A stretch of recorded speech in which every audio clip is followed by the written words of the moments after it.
The insurance industry has begun to embrace digital transformation, and the impact on the insurance business is significant.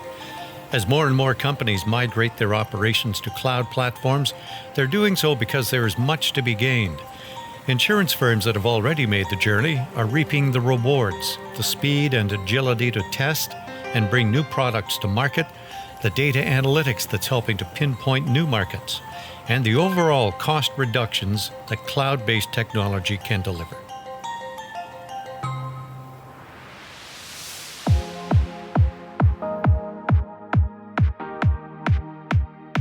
Hello, I'm Chris Henry, and this is Ahead of the Curve, produced by Gerent, a leading Salesforce consultation and implementation partner. In this episode, we'll hear from an expert in cloud migration in the insurance industry, as well as the Chief Information Officer of a rapidly growing regional insurance company that's in the midst of its own cloud migration. Digital transformation can bring enormous benefits to companies no matter what industry they operate in, but a successful transformation can only be achieved as the result of a well-conceived strategy, a blueprint, or in techno-speak, a digital roadmap. Insurance companies also have to grapple with the issue of data security. That's one of the chief reasons they've been reluctant to adopt cloud technology. However, that no longer has to be a concern, but let's begin with that digital roadmap first. Don Vukovic is Gerent's insurance industry lead. He's got nearly 3 decades of experience in providing technology solutions for the insurance industry, and the first thing he tells companies thinking about embracing cloud technology is to take a long-term view and be patient with the transformation. Moving to the cloud is a multi-year effort. I think that's the first thing people need to really understand, is that this is not just bringing in one application that's on the cloud and saying we are in the cloud. First of all, you really have to have a good idea of what is the target state going to look like in the cloud, and who are the vendors that are going to be used to be in the cloud. Then you have to look at what applications do you have? What is your infrastructure like? What are the contracts? Can we get off those? It's very interesting when you think about it in a different paradigm, which is real estate and owning real estate for insurance companies and how they manage the footprint of real estate. And that you have to look at your whole footprint. You have to look at the contracts, the costs. Where are the new target places going to be? What are the issues? Can we get there? So it's very interesting in that people think of this cloud as something that is unknown. It really is a set of technology that's put together that makes it easier to be accessed in a way that many people can use the same platform to be able to generate their business at a lower cost. To do that, though, what goes first? What goes second? What's third? What's the critical path? And so organizations really need to look at, what does that look like? And what is easy to do? What am I going to move? What am I going to leave behind? And plan that out over the multi-year time frame so that it's consistent.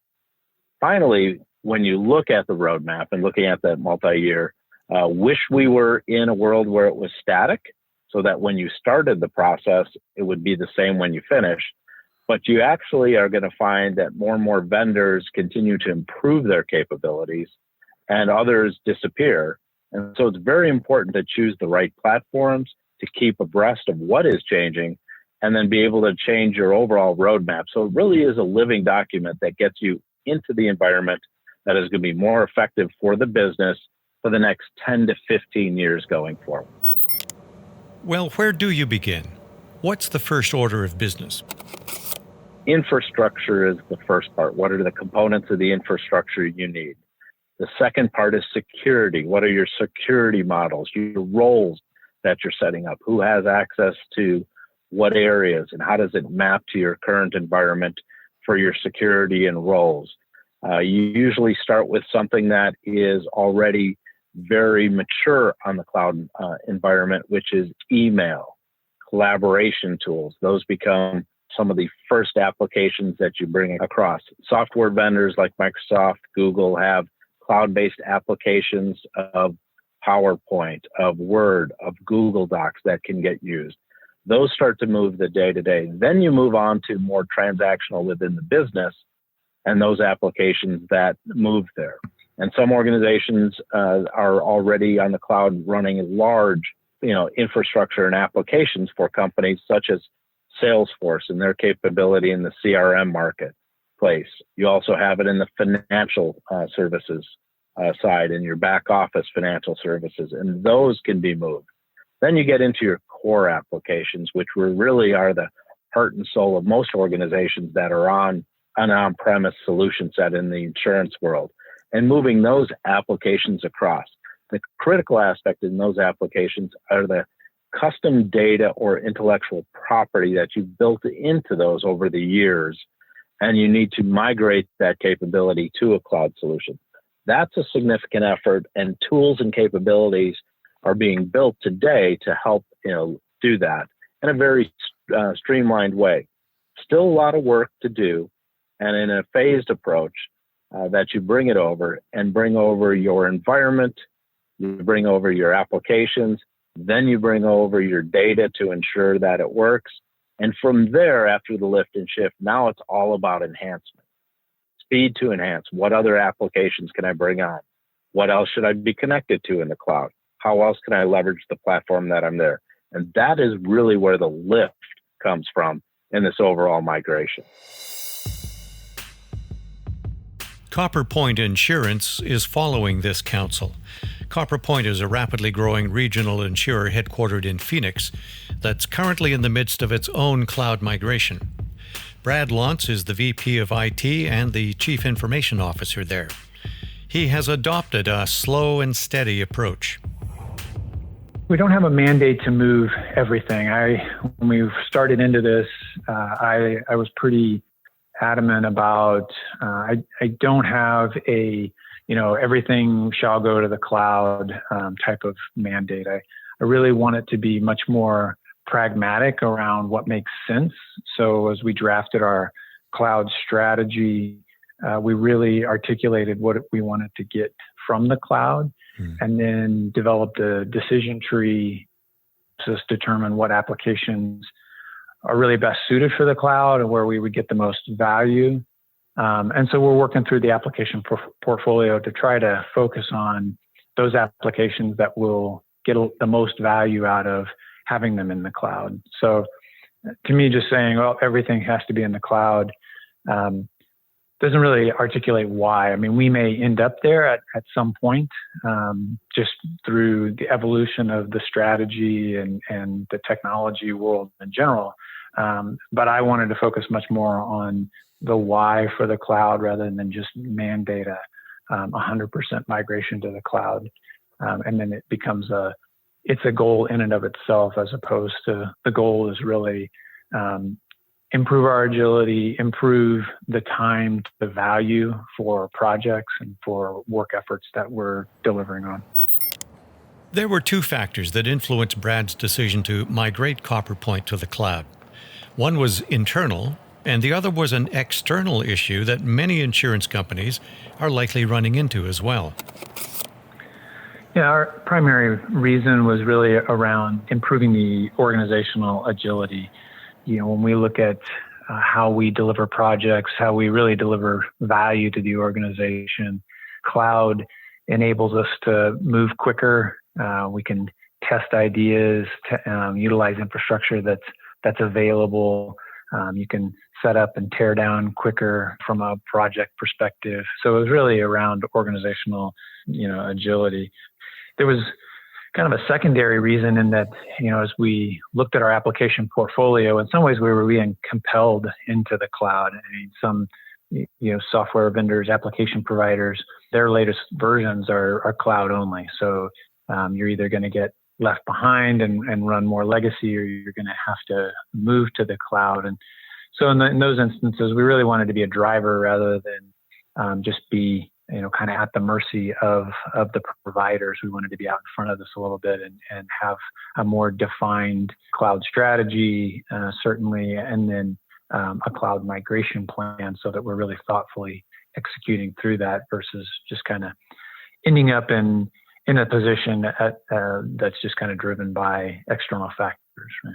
2020 has been a year where we've seen a lot more of a need to have everybody working from home, and CopperPoint, like many other insurance carriers, have had to embrace a much more distributed workforce. And cloud technologies have certainly allowed us to do more in that space.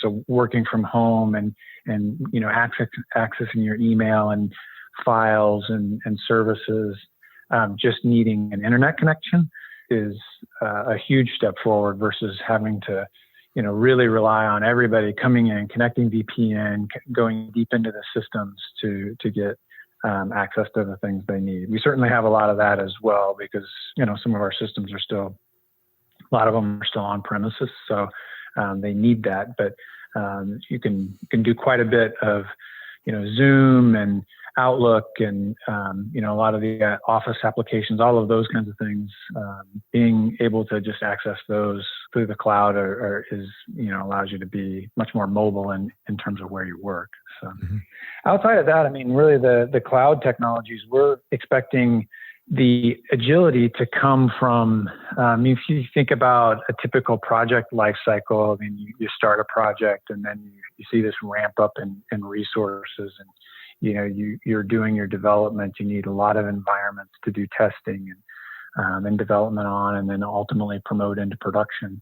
And over the life cycle of that project, the need for those resources, it swells and then it wanes towards the end. And so it's very conducive to that cloud flexibility of being able to provision new testing environments, do your testing, and then deprovision them when you're done. We've had some experience just recently around some billing testing, and billing is an interesting one to test in that you typically have to run a scenario and then you need to advance all your clocks to see, well, what would happen if somebody doesn't pay in 30 days or 45 days.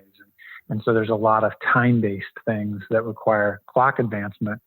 And that additionally requires new environments to test in so that you can kind of isolate those test scenarios. So you end up with a lot of environments to support those kinds of projects, and the cloud allows us to do that without having to procure a lot of hardware that we don't have consistent need of, and requiring our infrastructure team to build and provision environments just for, say, 3 or 4 months and then deep provision it. So that's a lot of the organizational agility that we hope to get.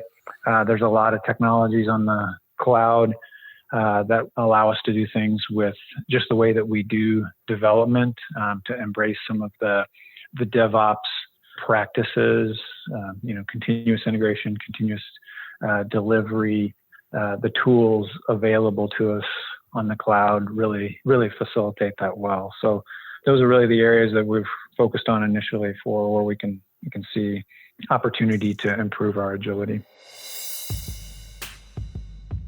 Everything Brad just outlined can be considered part and parcel of the return on investment.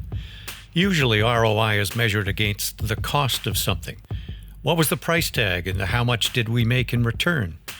Don Vukovic measures the ROI on technology differently.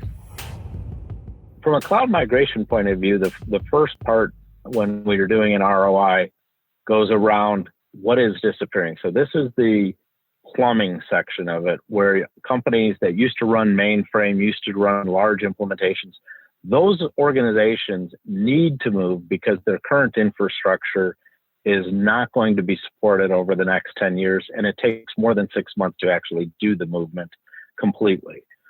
So when you look at it, you look at the ROI of cutting the costs out of these maintenance agreements, out of the infrastructure, and transitioning that to a more variable type of cost that's based on use and capabilities. So that's the first part of the ROI. The second part of the ROI is the streamlined applications, the ability to shut down, migrate, and merge capabilities, legacy applications that have been sitting there for many years that really come together under one roof and into capabilities that make it easy for the organization to access. So that ROI can be mapped very easily as far as vendor licensing, software capability, maintenance, another aspect. Then the third one that comes on are the enhancements. How I'm going to be in business 3 to 5 years from now, not 20 years from now, but 3 to 5, and be able to compete against those vendors that are up and starts taking away our business. So being able to get new customers on at a lower cost point than my current environment does. Being able to have the flexibility to change direction quickly, enter markets, exit markets, and having that growth plan. So those are all very critical aspects. And then finally, you have to factor in the ROI aspect of decision making, the analytics, the AI capability that you can build upon this that are going to make better decisions that allow us to reduce the cost of claims cost, premium leakage, areas which we've always had significant trouble managing and maintaining, and our current environment become much more effective. If you take those 4 points as your starting point of your ROI benefits, and you layer in the actual cost of the migration over time, you'll find a significant ROI benefit coming out of this, both in a very short period of time, but definitely in the longer period of time. You see yourself positioned for expansion and growth from a strategic standpoint, which can't be understated in an ROI. Insurance organizations, like their counterparts, the banks in financial services, handle a lot of highly confidential data. U.S. insurers who may have operations in Europe are now subject to the European Union's General Data Protection Regulations, or GDPR. Stateside, health data and financial data protections are regulated by several federal acts, and some states, like New York and California, are set to enact their own consumer protection legislation. I asked Brad Lantz about the challenges that data security present to CopperPoint, especially for their cloud migration strategy. Yeah, cybersecurity is something that we always have to be mindful of. And we have a cybersecurity team.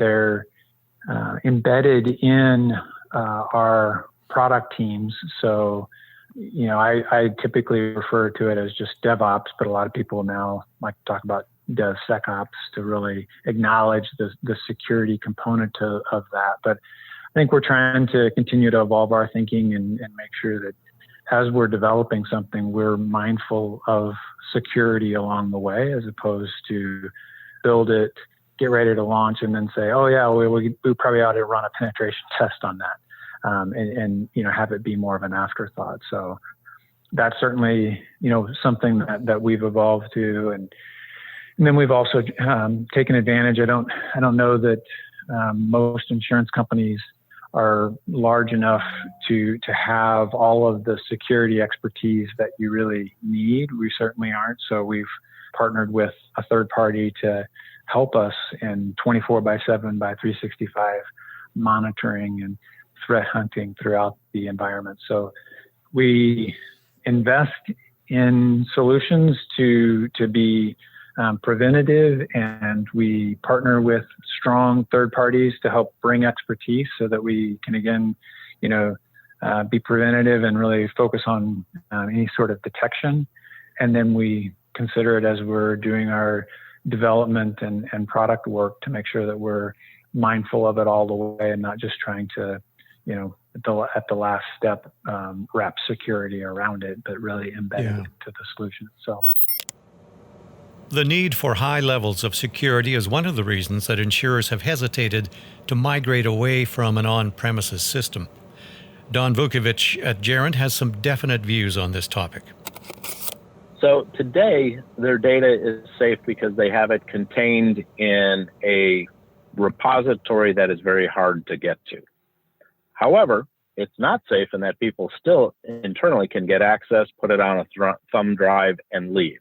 So the first part I would say is, while it is safe in some aspects, it is very vulnerable in others. So when we look at the cloud, the same paradigm actually exists. The data is safe within the structures in the confines of your providers, and that they have built significant layers, security, cybersecurity, and monitoring, much greater than an on-premise environment has today managing their network. In addition, the people they have and the capability and the alerts that they have are significantly much more advanced than your standard insurance company in managing it. So in that aspect, they have really hunkered down in being able to manage effectively the data within your systems. Where they're working very diligently on, and the industry is the integration of data from multiple sources and ensuring that that data is both clean, clear, and not corrupt coming in, and does not allow access that should not be allowed. And organizations have significantly upped their game through the standardization, through the tools, through the capabilities, and even how data is being manipulated, managed to get into these cloud environments. You're actually finding that that environment has become extremely secure. So the area that is most hit upon these days, and this is where the cloud is a significant advantage, is really in this significant technical hacking down at the IP level, if you will, where they're looking for different nodes and different capabilities that are more infrastructure based that could be exposed. And that infrastructure-based exposure is being addressed heavily by the actual manufacturers of your servers, of your platforms, of your chips to integrate and embed secure systems for cyber to make the cloud environment across the cloud much more secure than an on-premise environment is today. So significant strides, I would actually say, in many aspects with the major players. That security is much greater than your on-prem today, as long as you're following their guidelines, roles, responsibilities, tools. What goes hand in glove with the cloud is artificial intelligence. The cloud's ability to store massive amounts of data combined with today's computing speeds and algorithms mean that insurers have powerful tools at their disposal, tools that CopperPoint Insurance plans to put to good use. Yeah, a number of ways. I mean, we've approached analytics, again, from kind of a initial strategic perspective of what is it that we want to get from analytics, where do we think opportunities are. And so we had a cross-functional group come together and talk about areas where we felt analytics could have an impact. And it's all across the company. So whether it's how do we price a risk most effectively so that it really tracks to the exposure, or when a claim comes in, how do we perform analytics to make sure that that claim gets assigned to the adjuster that's going to be able to work with it most effectively, and so forth. And so we worked through and identified about 18 specific opportunity areas, and then as a group scored those and ranked those, and then took the top two, and those became our initial two projects that we went after. And the cloud, again, became just a tool in executing on that. We're building the models in the cloud, and we're taking advantage of the opportunity to, initially the models will execute on a smaller aspect of our book of business, but then as that grows and expands, we don't need to do anything differently. The cloud will allow us to expand the capacity there.